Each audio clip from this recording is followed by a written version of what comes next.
दोस्तों नमस्कार। आज ठंड काफ़ी ज़्यादा है।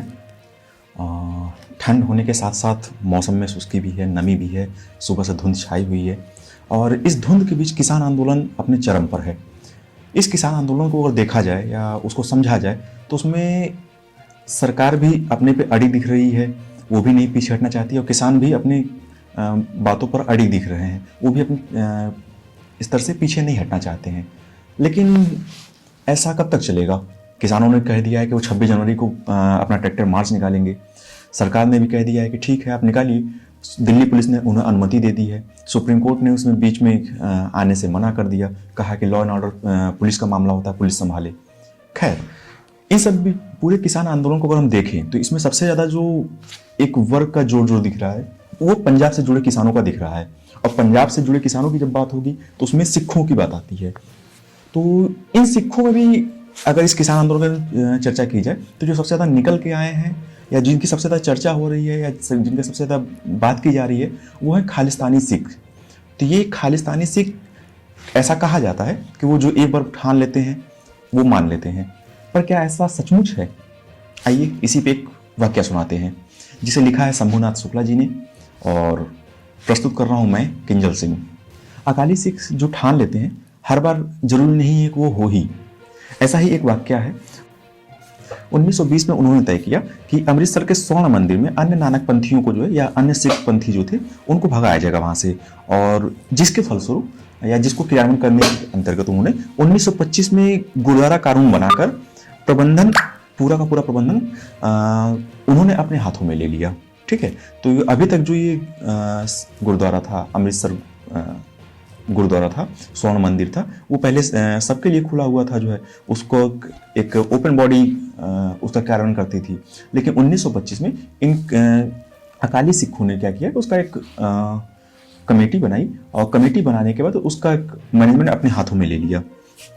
अब जो पंजाब था, जो पंजाबी था, वो भाषा अलग होने के कारण टोटल एक सूबा ही अलग था। ठीक है, सूबा अलग होने पर जैसे पंजाब, आपको मालूम होगा पंजाब की राजधानी चंडीगढ़ है आज के दौर में, तो पंजाब जब टोटल भाषा अलग था, उसकी सूबा अलग थी, तो उन्होंने अकाली वालों ने कहा या स्वर्ण मंदिर वालों ने कहा कि ये जो चंडीगढ़ है वो हमारा है, चंडीगढ़ पे हमारा अधिपत्य रहेगा, वो हमारी राजधानी रहेगी। जबकि देखा जाए तो हरियाणा पे जो है, चंडीगढ़ पे हरियाणा का आधिपत्य ज़्यादा प्रतीत होता था, क्योंकि वहाँ की बोली भाषा, चंडीगढ़ की जो लोकल लैंग्वेज थी वो आपकी हरियाणा को ज़्यादा टच करती हुई होती थी, और वहाँ पे पंजाबियों या अकालियों का बहुत ज़्यादा इंटरफेयर नहीं लग रहा था। लेकिन जैसा कि मानता है कि अकाली जो सोच ठान लेते हैं उस पर अडिग रहते हैं, तो इसी के फलस्वरूप या इसी अपने अडिगता को दिखाने के लिए या चंडीगढ़ को अपने पंजाब में मिलाने के लिए सिखों ने ठान लिया कि अब ये जो चंडीगढ़ है इसको पंजाब को दिलवाकर ही मानेंगे। जिसके अंतर्गत एक अकाली नेता हुआ करते थे, दर्शन सिंह, उन्होंने घोषणा कर दी कि भैया जब तक चंडीगढ़ पंजाब को नहीं दिया जाएगा या पंजाब में नहीं मिलाया जाएगा तो तब तक मैं आमरण अनशन करने जा रहा हूँ, भूख हड़ताल करने जा रहा हूँ। अब ऐसा चलता रहा, उन्होंने भूख हड़ताल पे बैठ गए। जब ये कोई भी क्रिया होती है तो उस क्रिया पे प्रतिक्रिया भी होना लाजमी होता है। अब ये पंजाबियों ने किया कि नहीं चंडीगढ़ हमें मिलाना है, वो अकाली दल के जो दर्शन सिंह थे वो जब भूख हड़ताल पर बैठ गए तो हरियाणा के अंतर्गत जो है जो आते थे लोग, जो है उनमें एक वीर चौधरी उदयवीर सिंह थे, हरियाणा के जो थे वीर चौधरी उदयवीर सिंह, उन्होंने भी मान लिया, उन्होंने भी ठान लिया कि भैया हम भी तब तक अनशन करेंगे जब तक कि चंडीगढ़ हमारे हरियाणा को नहीं दे दिया जाता या चंडीगढ़ को हमारे हरियाणा में नहीं मिला दिया जाता। अब उस समय चूंकि कांग्रेस की सरकार थी तो इन सब पूरे घटनाक्रम में अगर कुछ राजनीतिक या पॉलिटेक्निक ट्विस्ट ना आए तो मजा नहीं है। जब तक ये दोनों घटनाक्रम चल रहे थे तब तक कांग्रेस तो दूर से बैठ के मजा ले रही थी, उनको लग रहा था नहीं बहुत बढ़िया है, दोनों आपस में लड़ रहे हैं, लेकिन वो दोनों अपनी अपनी जमीन बना रहे थे। अकाली दल अपना पंजाब में जमीन बना रहा था और हरियाणा के उदयवीर सिंह जो है हरियाणा में अपनी जमीन बना रहे थे। तो कुछ समय बाद जब ये क्रम चलता रहा तो कांग्रेसियों को भी लगा नहीं अभी ज़्यादा हो रहा है। तो जब ज़्यादा हो रहा है तब इसमें इंदिरा गांधी जी बीच में आती हैं, क्योंकि वो उस समय प्रधानमंत्री थी, देश की प्रधानमंत्री थी। अब इंदिरा गांधी के इंटरफेयर करने के पश्चात लोगों में मान मनोबल होने लगा।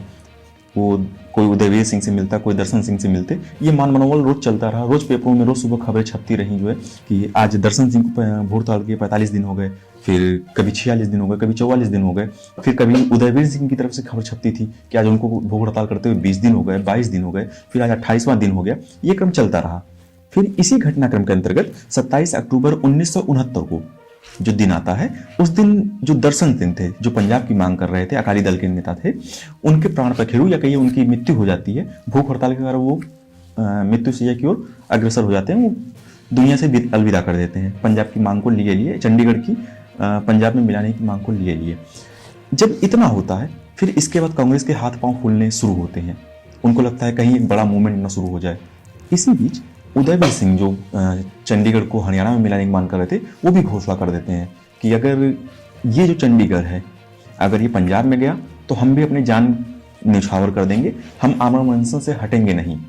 इस बीच पॉलिटिकल ड्रामा काफी बढ़ चुका रहता है। इंदिरा गांधी जब इसमें पूरी तरह इन्वॉल्व हो जाती हैं, तो वो कहती हैं बस अब बहुत हुआ, अब एक काम करते हैं, चंडीगढ़ ना आपका रहेगा, ना पंजाब का रहेगा, ना ही चंडीगढ़ आपके हरियाणा का रहेगा। ये जो टोटल है, इसको हम एक स्वायत्त केंद्र शासित प्रदेश घोषित करते हैं। अब केंद्र शासित प्रदेश घोषित करते हैं तो इसकी जो प्रशासनिक पूरी जिम्मेदारी होगी या यहाँ का जो पूरा प्रशासन का मैनेजमेंट होगा, वो पंजाब के राज्यपाल देखेंगे। इसके अलावा पंजाब को तो मिल गया वहाँ का प्रशासनिक जिम्मा, अब हरियाणा को लगा कहीं हमारी हार ना हो जाए या उदयवीर सिंह को लगे कहीं हमारी हार ना हो जाए, तो इंदिरा गांधी ने वहाँ दूसरा फॉर्मूला निकाला कि ये पूरे चंडीगढ़ की जो पुलिसिंग होगी, जो पूरा पुलिस मैनेजमेंट होगा, वो पूरा का पूरा हरियाणा सरकार देखेगी। मतलब कि यहाँ पे दोनों, ये राज्य तो रहेगा केंद्र शासित प्रदेश, उसकी अपनी खुद की एक बॉडी रहेगी, लेकिन उसमें जो मैनेजमेंट होगा या वहाँ का प्रशासनिक अमला होगा वो पंजाब देखेगा, और साथ साथ वहाँ का जो पूरा पुलिस का अमला है वो चंडीगढ़ देखेगा। इस प्रकार से ये पूरे घटनाक्रम का पटाक्षेप होता है और चंडीगढ़ एक केंद्र शासित प्रदेश के रूप में हमारे आपके सामने आता है। इससे ये तो मालूम चला कि जरूरी नहीं है खालिस्तानी जहाँ पे अड़ जाएं हर बात तो पूरी ही हो। चंडीगढ़ पूरी तरह खालिस्तान को नहीं मिला, ना ही चंडीगढ़ पूरी तरह हरियाणा को मिला, वो एक स्वतंत्र केंद्र शासित प्रदेश के रूप में उभर कर हमारे आपके सामने आया। अगर आपको ये स्टोरी अच्छी लगी हो तो इसे शेयर करें और हमारे चैनल को सब्सक्राइब करें। धन्यवाद।